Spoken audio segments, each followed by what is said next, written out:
Message from Osama bin Laden. In the name of Allah, the most gracious, the most merciful. Permission to fight has been given to those who are being fought because they were wronged, and indeed, Allah is competent to grant them victory. Quran 22:39. Some American writers have published articles under the title, "Why Do They Hate Us?" These articles have stirred many reactions, some aligned with truth and Islamic law, and others not.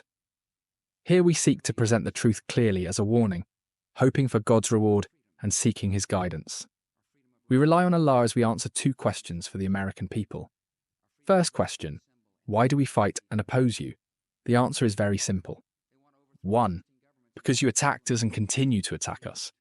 You attacked us in Palestine, which has been under military occupation for more than 80 years. The British handed over Palestine, with your help, to the Jews, who have occupied it for over 50 years, years full of oppression, tyranny, crimes, killing, displacement and destruction. The establishment and continued existence of Israel is one of the greatest crimes, and you are the leaders of its criminals. There's no need to explain the extent of your support for Israel. The establishment of Israel is a crime that must be erased, and those who contributed to it must pay a heavy price. We laugh and cry when we see that you still repeat your fabricated lies that Jews have a historical right to Palestine, as promised in the Torah. Whoever denies this so-called truth is accused of anti-Semitism, a widespread fabrication in history. Palestinians are pure Arabs and original Semites. Muslims are the true heirs of Moses and the true Torah, which hasn't changed.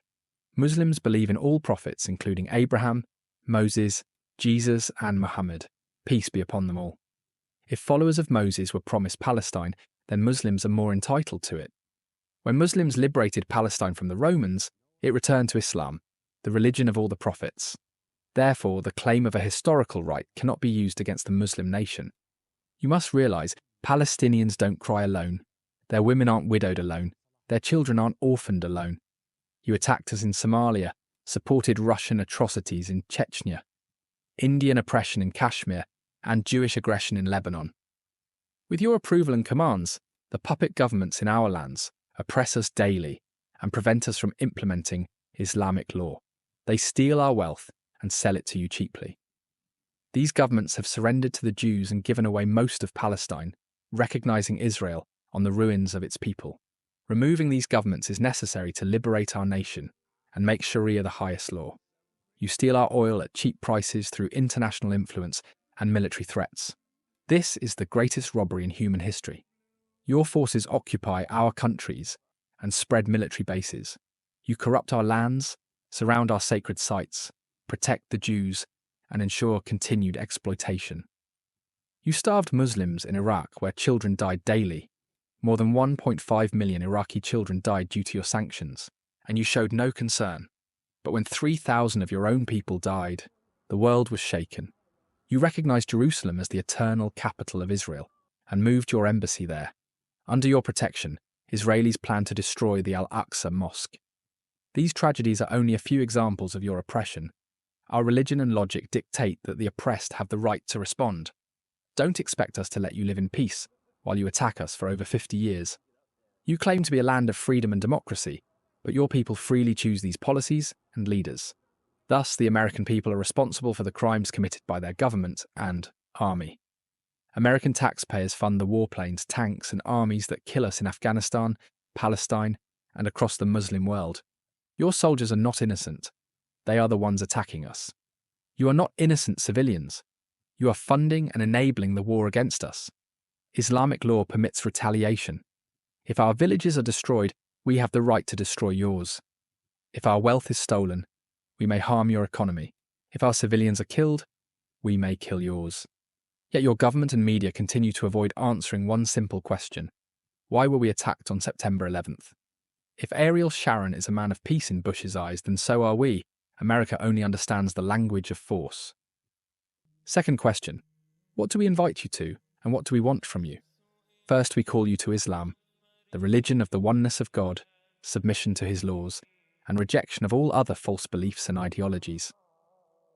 Islam is the religion of all prophets, Abraham, Moses, Jesus, and Muhammad, peace be upon them. It is the religion of morality, justice, and defense of the oppressed. It commands good, forbids evil, and advocates for unity, equality, and purity. The Quran, preserved and unchanged, is the final divine scripture. God challenges anyone to bring even 10 verses like it. Second, we call you to end your injustice, lies, and immorality. Reject alcohol, gambling, usury, homosexuality, and sexual deviance. We invite you to adopt moral values and abandon your false sense of superiority. You have become a nation that glorifies sin and calls it freedom. Your culture tolerates incest, sexual immorality, and exploitation of women in advertising and entertainment. You traffic in sex under the guise of art and tourism. You've introduced the world to AIDS, an American-made satanic disease, and devastated nature with your pollution and refusal to sign the Kyoto Agreement. Your politics are dominated by wealth and Jewish control, manipulating democracy for their benefit. You are the only nation to drop nuclear bombs on civilians, and you have waged wars not for justice but for profits. You speak of freedom but only for the white race. You support brutal dictatorships elsewhere, crush Islamic democracy in places like Algeria, and preach democracy while denying it to others. Your weapons policies apply only to your enemies, while Israel is exempt.